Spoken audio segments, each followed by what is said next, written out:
This is so good. Let me show you how to make this delicious mutton yakhni pulao. This one's for the culture. If you know one thing your girl is gonna do is to always bring recipes to you, especially recipes that I really want y'all to try. If you've never had a yakhni pulao before, please make this. Also, the love I have for pulao is not ordinary. I am actually team pulao over biryani. Which one are you?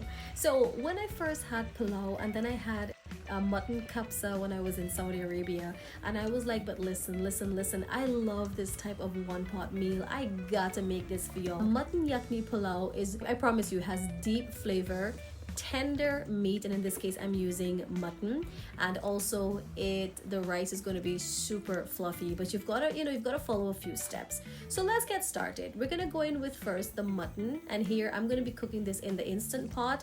I'm doing about half an hour on the instant pot on the pressure cook setting. I'm going to go in with all the spices that are listed in the description of this video. All right, so when that's done, now by the way, that garlic makes a lot of difference. There's so much flavor packed in there. I'm going to put that aside and get the garlic bits out and discard the rest.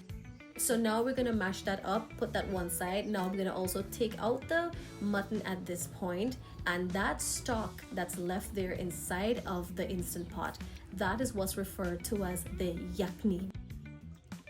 So that is what makes a yakhni pulao different from a regular pulao, because of the yakhni, because of the stock, and that's what the meal is cooked in.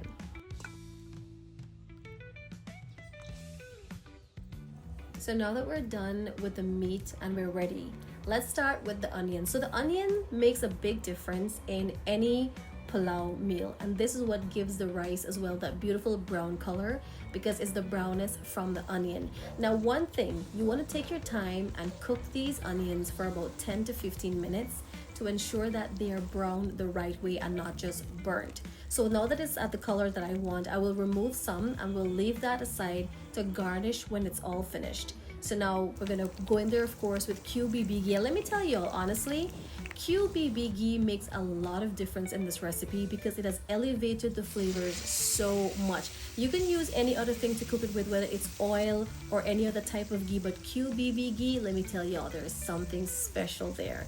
So the onions are ready. I'm going in with about one large tomato, and then also with that mashed up garlic that I took out earlier from the pressure cooker, and now in with some cumin, 1 teaspoon of cumin, as well as 1 teaspoon of black pepper.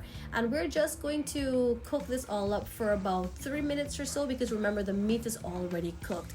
I'm also going in there with 1 teaspoon of lemon juice, and now this is optional, this part is optional. I'm going in there with about a few tablespoons of yogurt.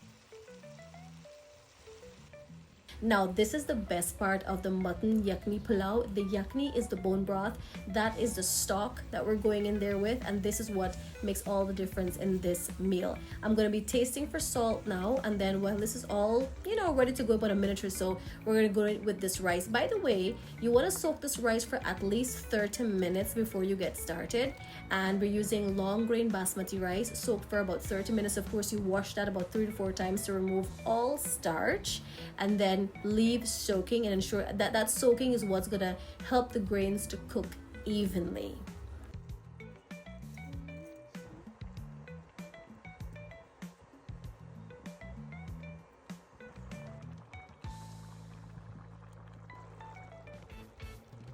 Now with any rice dish, this is the tricky part. It's learning the correct water ratio and temperature and duration of cooking your rice. So for me, I used long grain basmati rice, and I soaked that for about half an hour before adding it to this meal. And what I did is to allow the rice to cook on high heat until it was 70% finished.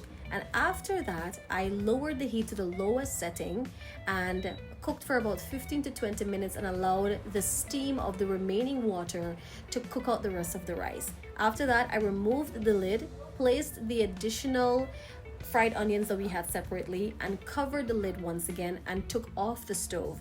Now it's all done. I'm gonna fluff the rice up at this point and place the lid back on for another couple of minutes, and that's what's going to allow whatever residual heat is there, whatever moisture is there, it's all gonna be gone, and that's what's gonna leave the rice fluffy. Check this out. Oh my god. This is also one of those meals that you want to eat right away. Like, the flavor is best hot off the stove. So I'm gonna plate up and dig in. By the way, just want to let y'all know that this recipe is great using any other type of oil or brand of ghee, but QBB's ghee really makes a difference in this. It's sold across Guyana, and just in case you want to buy wholesale quantities or get it directly from the source, it's imported and distributed by Toucan Distributors. Give this ghee a try today and you will not regret. This is literally the only thing I'm cooking every day from now on. Every day.